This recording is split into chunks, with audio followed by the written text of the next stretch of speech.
Let's set the stage. I, 35 male, thought I had a solid marriage with my wife, 33 female, of 7 years. We had built a life together, and I believed in the strength of our bond. We met in our early 20s and instantly knew we would be together forever.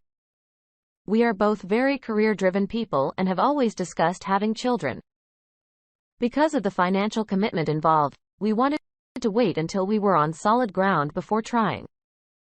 About a year before all of this, we began trying to have a baby, but my wife was infertile, so we couldn't have one naturally. I wanted to discuss other options, but she seemed to be uninterested in any other alternatives and shut me out completely. She was the love of my life, so I wanted us to fix things, but she denied every suggestion for counseling or therapy. Recently, things took a turn for the worse.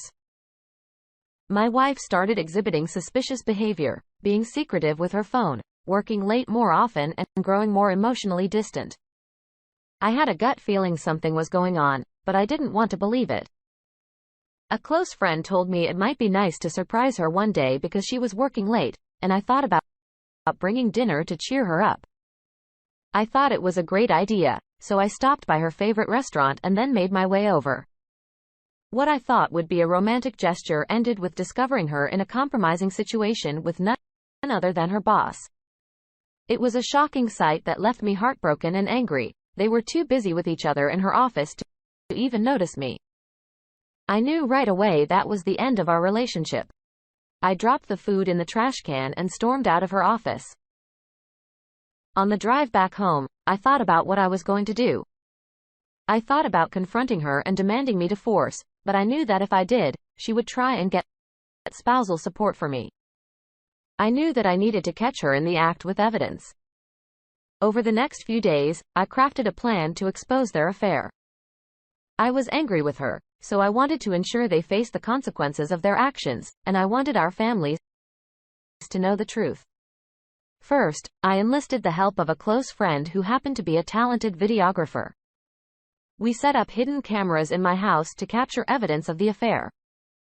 Shortly after setting up the cameras, I told my wife that I had an emergency business meeting and would be out of town for the weekend. She didn't ask any questions. She even seemed excited. There was no doubt in my mind that she was falling right into my trap, and planned on inviting her boss over to her house. I rented a room at a hotel and waited until my trip was over, killing time by working with my divorce lawyer to get the papers prepped. When I got back home, I checked the tape and confirmed that I did have the proper evidence to move on with the next phase of my plan. I pretended like everything was normal and went about my daily activities. Our anniversary was coming up, so I figured that was the perfect time to get some of our family and friends together. I sent invitations to over a dozen people, telling them that I was throwing a surprise anniversary brunch for my wife. I received a lot of excited RSVPs almost immediately, with people promising not to mention anything to her. On the day of the brunch, everybody loaded into her house. I set up a large banquet table with catered food, mimosas, and Bloody Marys. Everyone seems to be enjoying themselves. My wife had a bright look in her eyes similar to when we first met, and I could see that the gesture impressed her quite a bit.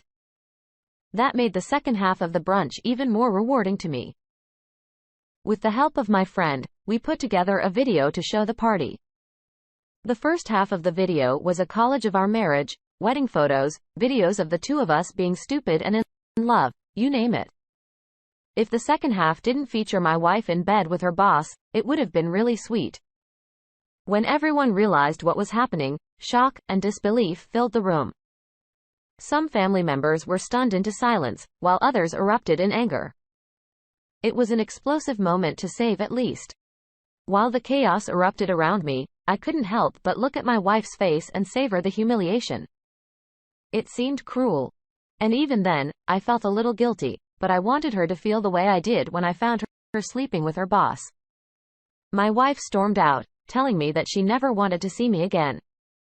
Before she could leave, I told her that I felt the exact same way and handed her an envelope with the divorce papers inside. As expected, she did try to fight me during the divorce proceedings, but with the evidence that I had, she was unable to get anything from me. However, I did let her keep the house because I didn't want to live in the same place where I caught her sleeping with her cheating. I had actually been wanting to move to Oregon for a long time, so without her constant refusal, I was finally able to go. It's clear that the op went through a tremendous amount of pain and betrayal, discovering the affair.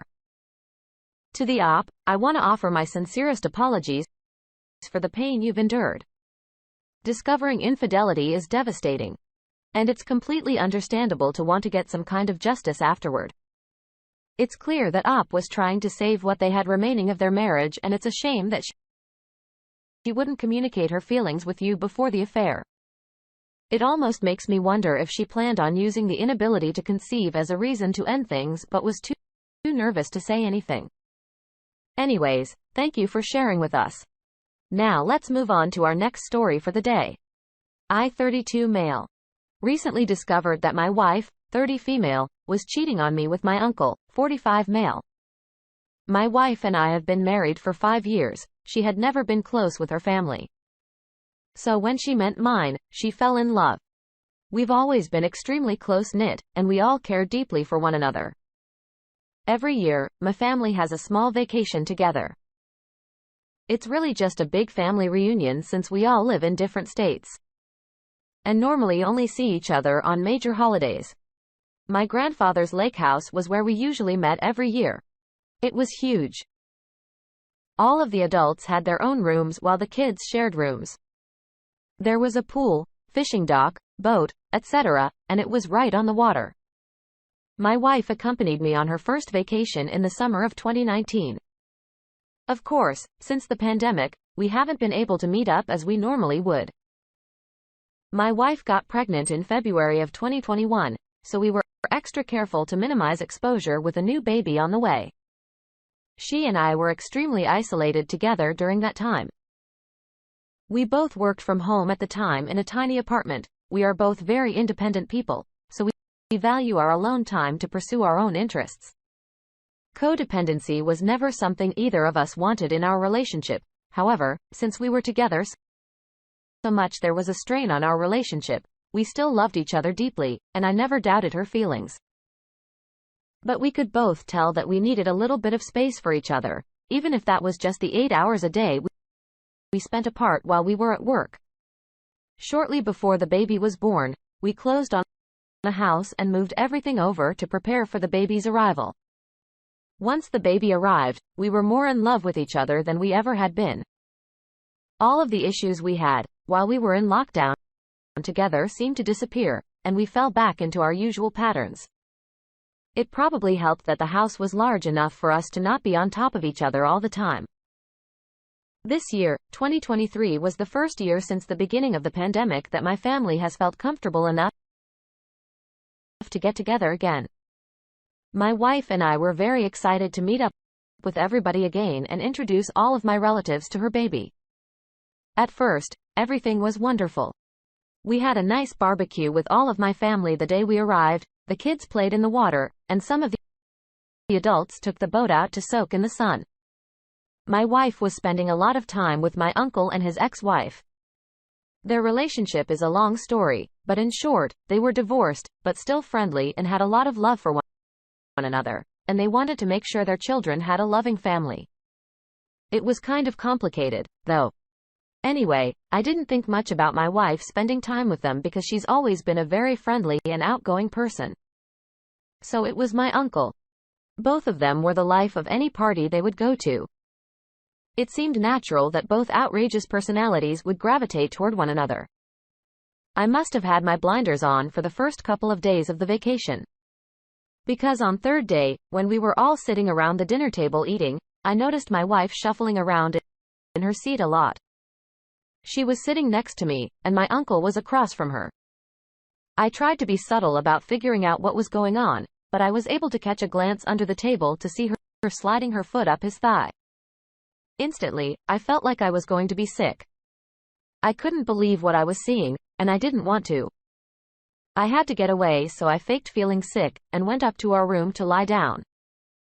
She offered to come with me, but I told her I was fine. I just had to get away from her. Her laptop was sitting on the bed, and I couldn't resist the temptation to see if there had been any communication between her and my uncle. I hated to be the person to look through someone's messages, but that behavior couldn't have started out of the blue, right?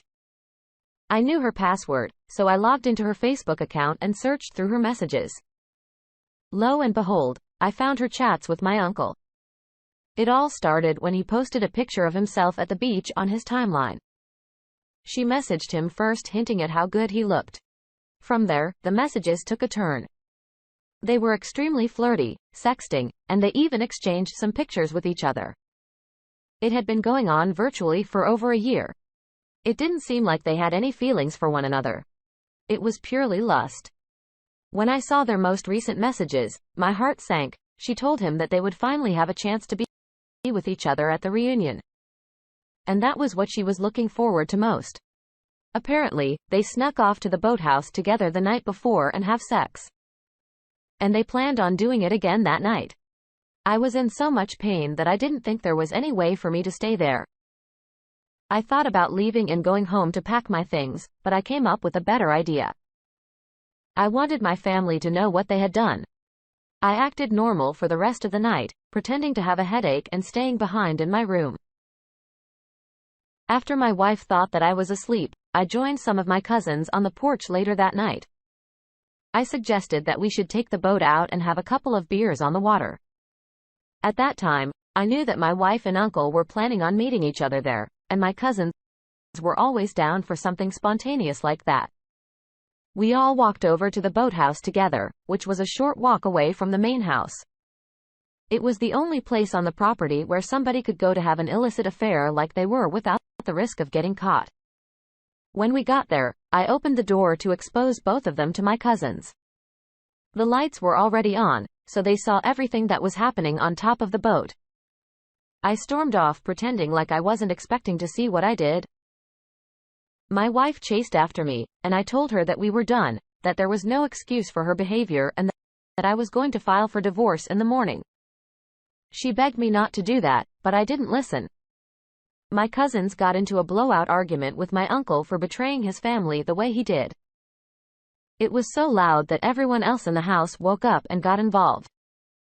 Absolutely, nobody could see either of their sides. In the end, I was able to divorce her, so she was out of the family for good. My uncle was ashamed by everyone, and told he would not be invited to the reunions anymore after that. His ex-wife and children were ashamed of his behavior. I hope that they would still consider going without him, but we'll see what happens next summer. First off, OP, I am so sorry you had to go through that. You had gone through a lot with your ex before the vacation, and it really seemed like things were going to work out. She and your uncle had been waiting and planning for their opportunity to tray you, that was clear. What I don't understand is why she wouldn't come to you if there was something wrong in your relationship. You seem like you would have wanted to mend anything that was broken between the two of you. It's a shame that she would stoop so low so easily. Especially with a member of your own family. I hope that you've been able to heal and move on from her. From what you've described of your relationship, it sounds like you're better off without her. Thank you all for taking the time to listen to today's stories. If you enjoyed listening, please feel free to like and subscribe if you haven't already. Also, comment below with your thoughts on what happened. If there is a story you would like to share with me about your own situation or someone else's, then please do not hesitate to contact me. Take care.